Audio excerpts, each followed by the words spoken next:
It's great to have you back here for a book club, and this month's book club is very interesting. It is called Secrets of the Autistic Millionaire. All right, let's get into this book. So this book is written by a person, I believe in their 50s now. They were diagnosed with autism much later in life. And when he was going through the different testing, he has a really good experience. And so he says, the good news, apparently I'm reasonably clever, as in 3 standard deviations smart. On some portions of the cognitive testing, I even achieved perfection, something that apparently had never been seen before. But I was also slow. I got the right answer, but took my own sweet time to get it. Each test runs to completion without you knowing the time limit, but they watch and record where you were at when the set time limit expired. I scored 1550 out of 1600 on the SAT, but only if time wasn't considered. Had I been cut off at the official time limit, I would have only scored 1150, a fairly average score. So if you've ever had someone with autism in your life and you're like, hurry up, just remember this example, how someone with autism will get there, but they're processing things in their own way. And just because they're slow doesn't mean they're not smart. That's really important to remember. And so he's written quite a lengthy book. This is certainly more than just an afternoon read. And so this author has 4 goals. The first is to give you a better understanding of high-functioning individuals with autism. There's certainly a lot that he talks about, a lot that he covers, and he's covering it from the perspective of someone who lived a good portion of his life without having the autism diagnosis. So if that is you or something you're interested in, this is a great book for that. The second goal is to help you understand specifically what makes some of those with autism so relentless in their pursuit of success. That is a great goal. Third goal is to entertain along the way. He does have quite funny stories and interesting insight, and he tries to make, I would say, funny analogies. And the fourth and final goal he has here for his book is to help assured loved ones, especially any parents of children newly diagnosed with autism, that having a diagnosis in hand can make things easier. He has a large section in the book about neurodiversity versus disorder, right? So sometimes people are resistant to get a diagnosis because of the way they might view it, or someone might be eager to get a diagnosis depending on their perspective. So he talks a little bit about what he feels neurodiversity is.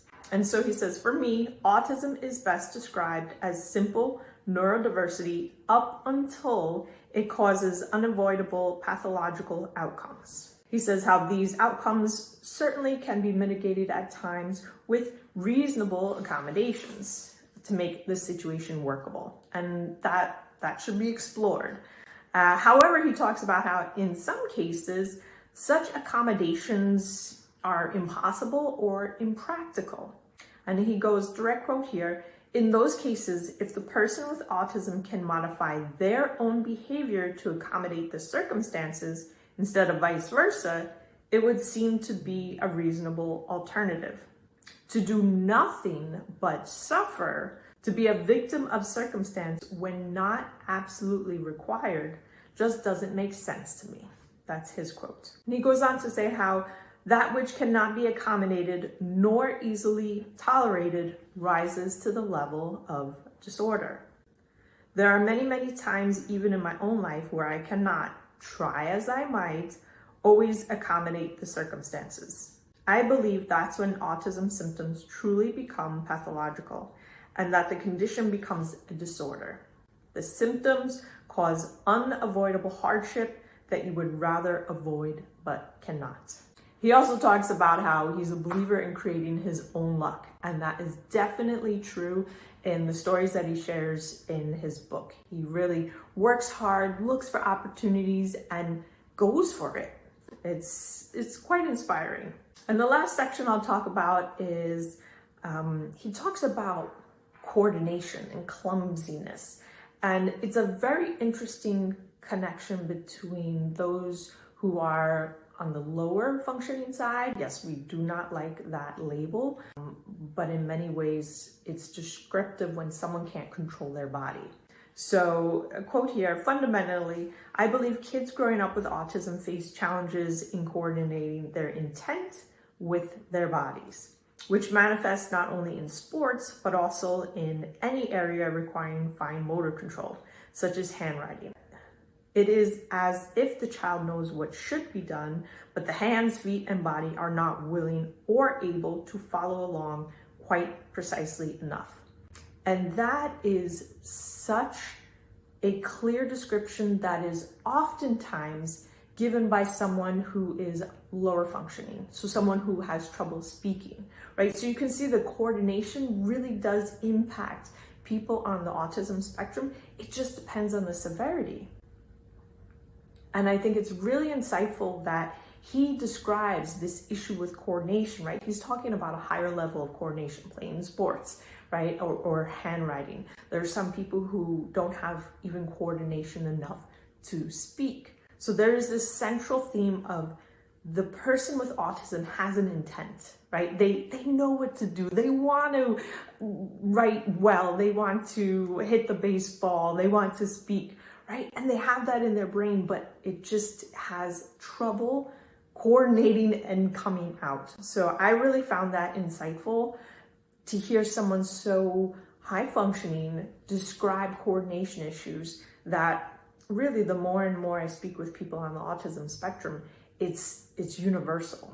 So I think this is a really great insight into just sometimes how frustrating life can be for someone who knows what they want to do, but can't make their body do it. So overall, this is a great book. It's really more geared towards someone who is either wondering if they themselves have autism, or maybe a parent or husband or a wife might be wondering about their spouse. So this definitely is geared more towards higher functioning and provides insight into that. But you can find insight and inspiration for anyone with autism when you read this book. It is definitely a longer read, but if this topic interests you, I think you'll be pleasantly pleased with reading this.